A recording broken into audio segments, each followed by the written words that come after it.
As chiefs of the army of angels in heaven, God created the angels Michael, Gabriel, Raphael, Uriel, Lucifer, and a host of others.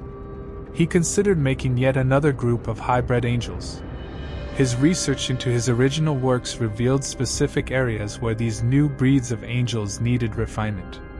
He needed the angels to be powerful, if not as powerful as the first group of angels, then at least speedier. He required the angels in order to live a really everlasting life. In other words, they should be unkillable and easily replicate mortal life, such as that of humans. Additionally, he intended them to be able to procreate and proliferate in accordance with the plans he had at the time for humans and other creatures. God did plan for them to be able to show loyalty to the archangels, though. Leviathan, the first of God's high-breed angels, was formed. He bestowed upon him a variety of skills that he did not even bestow onto the archangels when he formed them. Even small angels and celestial beings like cherubs and seraphs might be killed by Leviathan. He has the capacity to murder and consume any kind of living thing. Leviathan had the power to manipulate people and even change into whatever creature he pleased. In addition to being able to disguise himself and alter his face and overall appearance at will, Leviathan was also able to make it difficult for someone to recognize or easily identify him. He has the option of choosing to be a lady now and a guy tomorrow. He can choose to have a flat nose now and a pointy nose tomorrow. He was able to change himself, which allowed him to easily transition between being a human and an animal. Even beings and angels that are more powerful than himself can be defeated by him. He was a monster murderer.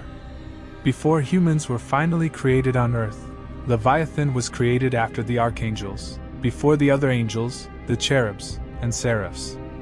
Leviathan was now the second in command among God's creations as a result.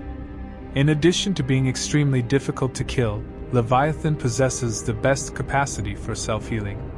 He can regenerate back burned out tissues, so even if he were burned to death in a fire or crushed to death, he could regenerate back his body from the ashes. All he needs is time for the body's damaged organs to flow and come together. You will understand what I am talking about if you have seen the Terminator movies and seen how the Terminators grow back to their entire bodies after being destroyed. With just a touch, Leviathan may take control of a person's body and invade their spirit, turning them into his host.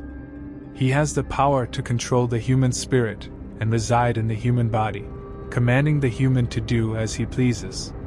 He will possess the person and carry out his master's instructions. All Leviathan needs to do to hurt someone is take control of another person and use them to approach the person. The fact that Leviathan can replicate himself or create several copies of himself, and in doing so, may work on multiple tasks at once is another crucial aspect of him. But unlike his original self, his duplicates lack the same strength. Angel Leviathan has boundless energy and is not easily worn out. He has a strong, voracious appetite, but he can also go for a long time without food. He is capable of going for hundreds to thousands of years without food. God was delighted with Leviathan's talents once he had created him. For him to proliferate and propagate in order to carry out the various tasks he wanted him to occasionally, he also made a wife for him. Before Adam was formed, Leviathan was the first creature to be created as a couple. However, as Leviathan started to reproduce and produce offspring, his descendants who do not know God started using their exceptional talents to carry out improper actions. When they reached a significant age, they started to engage in activities that God had forbidden angels from engaging in. God stopped Leviathan from having children and snuffed out the lives of Leviathan's wife and children. The purpose of Leviathan and his prodigies in God's original plan was to use storms as weapons to instill a fear of God in people. He was created with the ability to rule the lands and the seas. Angel Rahab was given the same routine before he received control of the oceans. However, Angel Rahab had a falling out with God because he objected to God making humans and gave them dominion over the angels. As a result, when Angel Rahab used his heavenly authority to rule the oceans, he endowed some marine animals with such strength that they turned into the sea monsters that tormented people. Rahab, an angel, lost control of the sea to Leviathan, which God created. God needed complete control over the sea in those times when it was the most frequently traveled area of the globe, and Leviathan seemed to hold the key to restoring God's glory and bringing back its resources. When Leviathan started to rule the sea, he realized that his control over it was unbounded. He was completely knowledgeable about the sea and all of its inhabitants. Additionally, he was well aware of all of the storms, including those that occur when ships and boats are traveling across the seas. He is aware of where the sea water originates from and flows to, as well as the impending storms. He started to become aware of the immense power that God had bestowed upon him. He soon began acting on his own initiative. Without the permission of God, he will hunt other marine animals. He will also assault seafarers without first seeking God's permission. He will circle a complete ship before splintering the ship with a crash, leaving only the ship's wooden board standing. Soon, Leviathan was the sea's most anxious animal, and even Rahab the angel feared him and his prowess. God knew Leviathan was out of control and would soon follow the other rebellious angels who had been sent down to earth. When he started making decisions on his own to hunt humanity without receiving orders from God, Leviathan evolved into an unruly angel that now threatens even defenseless marine life. The exact people God had asked him to defend were now the ones he hunts down every day as they travel the seas. Although God made an effort to change Leviathan's perspective, it appears that he is now beyond redemption. Even though God intended for Leviathan to use life's storms to force people to think about him, he instead created an out-of-control beast that is inflicting more harm than good. Even though his behavior has inspired more people to pray and make references to God, God was not pleased with his behavior, but he was somewhat pleased with the outcome he was getting from people who often sought his face for protection from the sea monster Leviathan. Leviathan was unable to perish like a human since God endowed him with an immortal existence. And God could not permit him to continue to afflict people on his own. He needed to be kept in check. God's only option was to restrain the man. A certain day, a lone merchant was traveling over a calm sea when all of a sudden, the clouds grew dark and a strong rain started to fall, causing the ship to rock violently from side to side.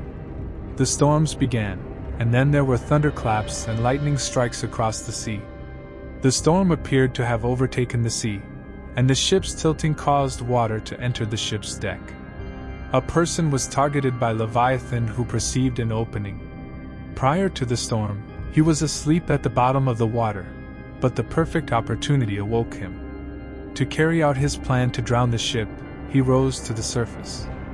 In order to generate the attack force field, he will first swim around the ship in an attempt to create another cyclic storm.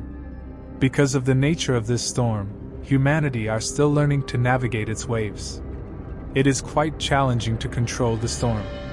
After creating confusion in this manner, the next move is to dive deep, emerge with great force through the ship's center, and attempt to pull the ship above the water before letting it go halfway through. The ship will flip over as a result, and everything inside will be thrown into the water. God had previously set up a trap for Leviathan on this particular occasion. Consequently, he began to launch the attack. To get around the ship, he descended to the sea's surface. On the surface of the water, however, God has already set up an electric shock wave trap that is in action. He was paralyzed as a result of the high-intensity electricity that stunned him as he surfaced. He lost his strength as a result and fell into a coma. God created Leviathan with the capacity to recover from any kind of damage in the meanwhile, proving that he understood it was only a temporary situation. He then dispatched the angel Gabriel to instantly tie Leviathan up and bind him from his neck to the bottom of the sea, using a unique chain that Leviathan cannot escape from. He could only hang within the water because the chain was too short for him to reach the sea's surface. This chain was used to bind Leviathan to the ocean floor, where it lay dormant for a very long time. Angel Behemoth alerted Lucifer to the necessity of releasing Angel Leviathan, who was bound at the sea's bottom and could join their ranks, as Lucifer started to plot an uprising in the heavens against God. They will be able to vanquish Angel Michael and a large number of other angels of heaven thanks to Leviathan, an extremely powerful angel. Angel Michael was informed about the plot to free Angel Leviathan, and he questioned Lucifer as to why he thought it was a good idea. Angel Michael was informed by Angel Lucifer that, if he hasn't already, people are no longer praising God as they ought to and are actually turning away from Him. To re-engage them in the proper worship and citation of God, Angel Leviathan must be released. Michael was aware that the angel Lucifer was lying to him. Angel Gabriel warned him not to trust Angel Lucifer when he approached him.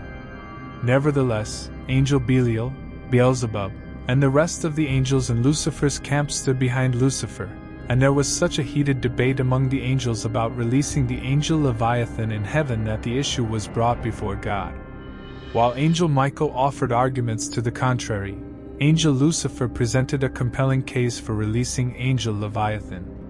Angel San, one of Angel Lucifer's messenger men, made the decision that evening to escape and let loose Angel Leviathan.